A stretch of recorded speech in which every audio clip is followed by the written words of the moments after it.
నచికేతుడు దీర్ఘంగా ఆలోచించాడు. కానీ సమయం గడిచిపోతుంది. దానమిచ్చే కార్యక్రమం కొద్దిసేపట్లో జరగబోతుంది. ఆఖరికి ఒక మంచి ఆలోచన తట్టింది. కార్యక్రమ నియమాలలో ఒకరికి ఇష్టమైన ప్రీతిపాత్రమైన వస్తువులు మాత్రమే దానమివ్వాలి. కానీ తండ్రి తనకు ప్రియమైనవి మిగిలించుకొని అనవసరమైనవి ఇస్తున్నాడు. బహుశా ఇదంతా నా కోసమే చేస్తున్నారేమో. అంటే నేను నా తండ్రికి ప్రీతిపాత్రుణ్ణి అన్నమాట. అయితే నన్ను దానమిస్తే అంతా సంతృప్తికరంగా జరిగిపోతుంది కదా అని ఆలోచించాడు. తండ్రి యోగక్షేమాలు ఇప్పుడు అతని మనస్సులో ఉన్నత స్థానంలో ఉన్నాయి. తనను కూడా దానమివ్వమని తండ్రిని బలవంతంగా చేయాలని నిశ్చయించుకున్నాడు. అప్పుడే అది యాగం అవుతుంది. ఇది అతని ఆలోచన. తండ్రి దగ్గరికి వెళ్ళి ఆయనను లోబరుచుకునే విధంగా సౌమ్యంగా నచికేతుడు ఇలా అన్నాడు. తండ్రి, నన్ను ఎవరికి దానమివ్వాలి అని అనుకుంటున్నారు అని అడిగాడు. వాజశ్రవుడు కుమారుని వైపు చూశాడు. కానీ అటువంటి అవివేకమైన ప్రశ్నకు జవాబు ఇవ్వటం తగినది కాదనుకున్నాడు. దానాల కార్యక్రమం ఏర్పాట్లలో నిమగ్నుడై ఉన్నాడు ఆయన. నచికేతుడు స్వరం పెంచి, తండ్రి, నన్నెవరికి దానం ఇవ్వాలనుకుంటున్నారు అని మళ్ళీ అడిగాడు. వాజశ్రవుడు తన కోపాన్ని అదుపులో ఉంచుకొని నిశ్శబ్దంగా ఉండిపోయాడు. కానీ నచికేతుడు విడిచిపెట్టేవాడు కాదు. తన ప్రశ్న తండ్రి వినలేదనుకొని అందరికీ వినపడేలా పెద్ద స్వరంతో, తండ్రి, దయచేసి నన్నెవరికి దానం ఇవ్వాలి అనుకుంటున్నారో చెప్పండి అని అడిగాడు. వాజశ్రవుడు తనను తాను అదుపు చేసుకోలేకపోయాడు. కోపంతో యాగ నియమాలను గాలికి వదిలి, ఇక్కడి నుండి పో, నిన్ను మృత్యువుకు దానమిస్తాను అని అరిచాడు. వృద్ధ ఋషులు ఈ సంభాషణ అంతా వింటూనే ఉన్నారు. వారు మంత్రోచ్చారణ ఆపారు. లేచి నిలుచొని ఏకకంఠంతో, వాజశ్రవ, ఏమిటి నీవు చేసిన పని? నియమాలను గాలికి వదిలేశావు. కోపోద్రేకంలో నీ కుమారుడిని మృత్యుదేవతకు దానమివ్వడానికి అంగీకరించావు. ఇప్పుడు నీవు నీ మాటకు నిలబడాలి, లేకపోతే కార్యక్రమాలు ఆగిపోతాయి. ఇప్పుడేమి చేస్తావు అన్నారు. వాజశ్రవుడు తన తప్పు గ్రహించాడు. కానీ అప్పటికే ఆలస్యమైపోయింది. నా కోపావేశం లేకపోతే నేను అటువంటి మాటలను ఉచ్చరించేవాడిని కాదు. ఇప్పుడెంత కష్టం వచ్చింది అని రోదించాడు. కన్నీరు కారుస్తూ ఆశ్రమంలోకి వెళ్ళిపోయాడు. శూన్యమైన మనస్సు, బరివెక్కిన హృదయంతో ఒక మూల కూర్చున్నాడు. ఇక విశ్వావరదేవి, ఆమె పరిస్థితి వర్ణించడానికి మాటలు చాలవు. ఆమె అవాక్కయింది. కన్నీరు మున్నీరుగా విలపించసాగింది. నచికేతుడు తండ్రిని వెతుక్కుంటూ వచ్చాడు. కుటీరంలో అతను చూచిన దృశ్యం హృదయ విదారకం. నన్ను మృత్యుదేవతకు దానమివ్వడానికి తండ్రి గారు ఎందుకంత బాధపడతారు? చావు అంటే ఏమీ లేదు. యమధర్మరాజుని కలవడమే కదా. యముడేమంటాడో చూస్తాను అనుకొని తండ్రి దగ్గరికి వెళ్ళి, తండ్రి, జరిగిందేదో జరిగింది. మనం గౌతమ, ఆరణి వంటి గొప్ప కుటుంబాలకు చెందినవారం కదా. వారు వారి మాటలను నిలబెట్టుకున్నారు. మనం కూడా నిలబెట్టుకోవాల్సిందే అన్నాడు. అయ్యో, నేనెంత పాపం చేశాను అనుకుంటూ వాజశ్రవుడు కొడుకుని చేతుల్లోనికి తీసుకొని విలపించసాగాడు. చివరికి, నీవు వెళతానంటే నీకు నా ఆశీస్సులు అన్నాడు. నచికేతునికి అంగీకారం లభించగానే అతడు పద్మాసనంలో కూర్చున్నాడు. మూసిన కన్నులతో, ముకులిత హస్తాలతో యమధర్మరాజుని ప్రార్థించసాగాడు. క్రమంగా బాహ్య ప్రపంచాన్ని మర్చిపోయాడు. హఠాత్తుగా ఎవరో తనను పిలుస్తూ ఉన్నట్లనిపించింది. కనులు తెరిచాడు. తండ్రి కానీ యజ్ఞ మండపం కానీ కనిపించలేదు. ఋషులు అక్కడ లేరు. కుటీరాలు లేవు. కానీ ఏం కనిపించింది? అదొక అద్భుతమైన ప్రాంతం.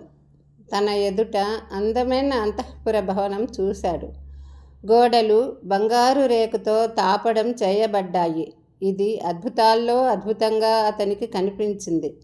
నెమ్మదిగా ఆ భవన ద్వారాల వైపు నడిచాడు. అక్కడ నిలబడి ఉన్న పెద్ద పెద్ద మీసాల వారిని చూసి ఒక్క క్షణం భయకంపితుడయ్యాడు. అంతలోనే ధైర్యం తెచ్చుకొని వారిని సమీపించి, అయ్యా, నేనెక్కడ ఉన్నానో మీరెవరో తెలుసుకోవచ్చా అని ప్రశ్నించాడు. సామ్యమని పట్టణంలో యమధర్మరాజు గారి భవనం ఇది. సరే, నీవిక్కడకు ఎట్లా వచ్చావు బాబు అన్నారు వారు. నచికేతుడు ఆశ్చర్యపోయాడు. తను చాలా అదృష్టవంతుడిగా భావించి, అయ్యా, నేను మహర్షి వాజశ్రవుని కుమారుడను. మా తండ్రి యమధర్మరాజుని కలవమని ఆజ్ఞాపించారు. నన్ను ఆయన దగ్గరకు తీసుకొని వెళ్ళండి అన్నాడు. ద్వారపాలకులు లోపలికి వెళ్ళి తిరిగి వచ్చి, మా ప్రభువు పని మీద బయటకు వెళ్ళారు. 3 రోజుల తర్వాత తిరిగి వస్తారు. మా భవనంలో అతిథిగా మీరు సుఖంగా ఉండమని మా రాణిగారు కోరారు అన్నారు. కానీ ఆ పద్ధతి నచికేతునికి రుచించలేదు. అయ్యలారా, మా తండ్రి యమధర్మరాజు గారి ఆజ్ఞ ప్రకారం నడుచుకోమని నన్ను శాసించారు. కాబట్టి ఆయన తిరిగి వచ్చేదాకా ద్వారం దగ్గరే ఎదురు చూస్తూ ఉంటాను అన్నాడు. ఇలా అంటూనే నచికేతుడు భవనం వెలుపల తనకు అనుకూలమైన స్థలాన్ని ఎన్నుకొని జింక చర్మం పరుచుకొని దాని మీద ఆసీనుడయ్యాడు. కళ్ళు మూసుకొని దైవ ప్రార్థన చేయసాగాడు. 3 రాత్రులు గడిచాయి. నచికేతుడు తన స్థలం నుండి కదలలేదు. ఒక్క మెతుకు కూడా ఆహారం ముట్టలేదు. అయినప్పటికీ అతని మనస్సు బాధపడలేదు. అతని దృష్టి భగవంతుని మీదనే కేంద్రీకృతమైనది. అదే తపస్సు అని పిలువబడుతుంది. ఆ బాలుని తపస్సుకు స్వర్గంలోని దేవతలంతా ఆశ్చర్యచకితులయ్యారు. యమధర్మరాజు తన భవనానికి తిరిగి వచ్చిన వెంటనే జరిగిన దానిని గురించి తెలుసుకున్నాడు. వెంటనే చర్య తీసుకోమని రాణి భర్తను ప్రార్థించింది. అతిథి నిరాహారుడై ఉండటం మనకు మంచిది కాదు. వెంటనే అతనిని లోపలికి తీసుకొని రండి అని కోరిందామె. యమధర్మరాజు నచికేతుని తపస్సును చూసి అపరిమితమైన ఆనందాన్ని పొందాడు. చిన్నవాడైనా అతడి ముందు యమధర్మరాజు చేతులు జోడించి, ఆదర్శప్రాయుడైన గౌరవనీయుడైన ఓ బ్రాహ్మణుడా అని సంబోధించాడు. వెంటనే నచికేతుడు కళ్ళు నులుముకొని మెల్లగా కళ్ళు తెరిచాడు. స్వర్గ వైభవంతో యమధర్మరాజుని కన్నుల ఎదుట చూశాడు. లేచి నిలుచొని చేతులు జోడించి, ఓ న్యాయదేవత, నా తండ్రి పంపగా నేనిక్కడికి వచ్చాను.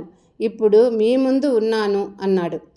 యమధర్మరాజు అతనిని భవనం లోపలికి తీసుకొని వెళ్ళి ఉన్నతాసనం చూపించాడు. అతిథి కాళ్ళు కడిగి పాలు పళ్ళు సమర్పించాడు ఆయన. నచికేతుడు అతిథి మర్యాదలు స్వీకరించాడు. యమధర్మరాజు నచికేతునితో సంభాషణ ప్రారంభించాడు. బాబు, మీ భూమిలో అతిథులు దేవతలుగా భావింపబడతారు. దురదృష్టవశాత్తు నీవు మా అతిథివైనా మా వలన 3 దినాలు నిరాహారుడివై ఉన్నావు. నీకు 3 వరాలిస్తాను, కావలసినవి కోరుకో అన్నాడు యముడు. అయ్యా, కోపం ఎవ్వరికీ మంచిది కాదని నా విశ్వాసం. ఎవరికైనా కోపం వస్తే ఏది మాట్లాడుతూ ఉన్నాడో అతనికి తెలియదు. కానీ తర్వాత తన మాటలకు అతడు పశ్చాత్తాపపడతాడు. యోగ సమయంలో నా తండ్రి శాంతంగా ఉన్నట్లయితే ఈ విషాద సంఘటన జరిగేది కాదు. మనిషి మానసిక శాంతిని పొందినప్పుడు తనకు తాను సంతృప్తి పడతాడు. కానీ నా తండ్రి దురదృష్టవంతుడు. అతని యాగ కార్యక్రమాలకు ఈ కోపం వల్లనే అంతరాయం ఏర్పడింది.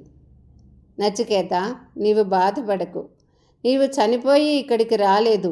మీ తండ్రి యాగం చేశాడు. అతని మాటలు నిజం కావటానికి నిన్ను ఇక్కడికి వచ్చేలా చేశాను. నీకేం కావాలో అడుగు. అట్లా అయితే నేను అంగీకరిస్తాను. నా తండ్రి కోపం నుండి విముక్తుడు కావాలి. అతడు శాంతి సంతృప్తి కలిగి ఉండాలి. నేను తిరిగి వచ్చాక ఆయన నన్ను మామూలుగా ఆదరించి అదే ప్రేమాభిమానాలు ప్రదర్శించేలా చేయటం నా మొదటి కోరిక. సరే, ఇక మీదట నీ తండ్రి శాంతంగా ఉంటాడు. యాగం పూర్తి అవుతుంది. ఆయన ఆనందిస్తాడు. నిన్ను తిరిగి చూడటం ఆయనకు రెట్టింపు ఉత్సాహాన్నిస్తుంది. సరే, 2వ వరం కోరుకో అన్నాడు యముడు. నచికేతుడు, రాజా, భగవంతుడు దేవతలు స్వర్గంలో ఉంటారని విన్నాను.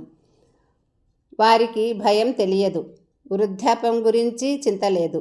వారికి మరణం లేదు. అటువంటి దైవత్వం పొందాలంటే మేము అగ్ని విద్యలో ప్రావీణ్యం గడించాలి. ఆ అగ్ని విద్య మీ నుండి నేర్చుకోవాలి. యముడు సందిగ్ధంలో పడ్డాడు. పసివానికి, అంత చిన్నవానికి అంతటి మహాజ్ఞానాన్ని ఎట్లా బోధించగలడు? అయినప్పటికీ ఆయన, నచికేత, నీవు ఏకాగ్రత గల మనస్సు కలవాడివి, సందేహం లేదు. ఏకాగ్రత గల మానవునికి జ్ఞానంలోని అంతరార్థాలు అర్థం కావటం చాలా సులభం. కాబట్టి జాగ్రత్తగా విను అని అగ్ని విద్యను అతనికి బోధించాడు. చివరికి ఇట్లా అన్నాడు యముడు, నచికేత, మంచి జ్ఞాపక శక్తి కలవారే ఈ జ్ఞానాన్ని పొందగలరు, దానిని నిలబెట్టుకోగలరు. లేకపోతే ఇది చాలా కష్టం. నేను చెప్పిన బోధనలు తిరిగి చెబుతావేమో చూస్తాను అన్నాడు. నచికేతుడు చాలా తెలివైనవాడు. అతని గ్రహణశక్తి అద్భుతం. ఏ పాఠమైనా ఒక్కసారి చెబితే ఎప్పటికీ అతని మనస్సులో తాజాగా ఉండిపోతుంది. ఒక్క అక్షరం కూడా పొల్లుపోకుండా యముడు చెప్పినదంతా తిరిగి చెప్పాడు. యముడు చాలా ఆనందించాడు. ఆ బాలుని విషయంలో ఎనలేని అభిమానం కలిగింది. చాలు చాలు అని, ఇప్పుడు నీవు జ్ఞానివైనావు. నా స్వంతంగా మరొక వరం ఇస్తాను. ఈ జ్ఞానం ఇక మీదట నీ పేరు మీదుగా నచికేతాగ్నిగా పిలువబడుతుంది.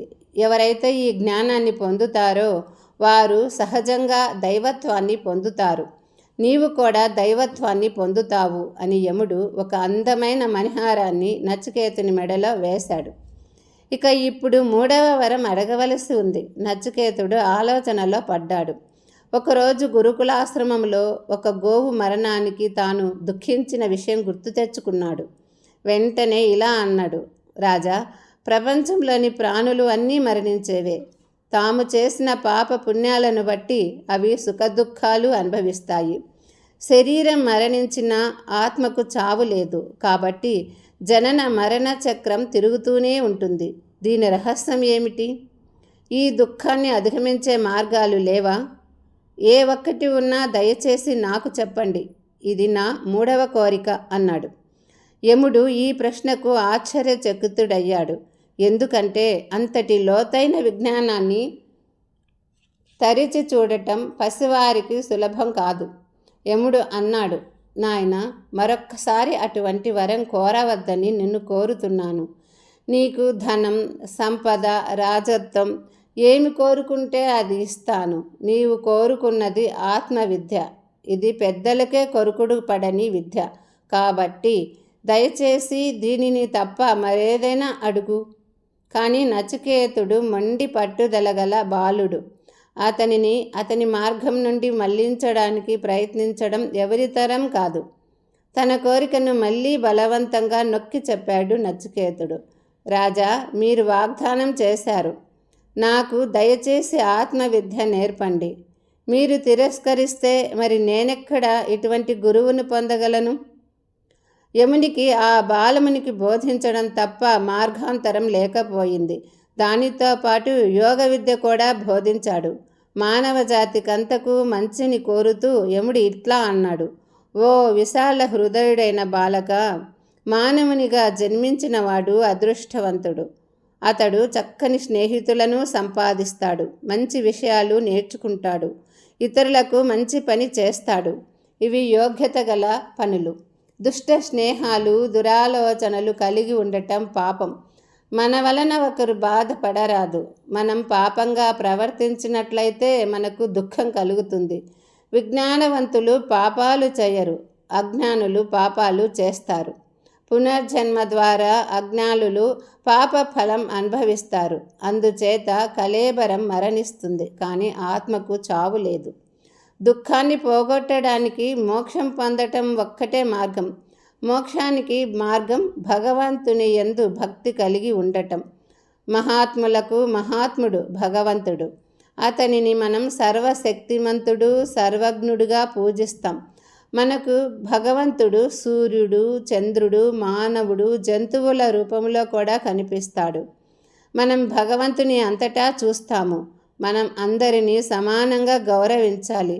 జన్మలో ఎక్కువ తక్కువలు లేవు. అందరికీ మనం మంచి పని చేయాలి. అదే మనం భగవంతునికి చేసే నిజమైన సేవ. అట్టివారే మోక్షం పొందుతారు. నచికేత, నీవు భగవద్భక్తుడవై అందరికీ మంచి చేస్తావు.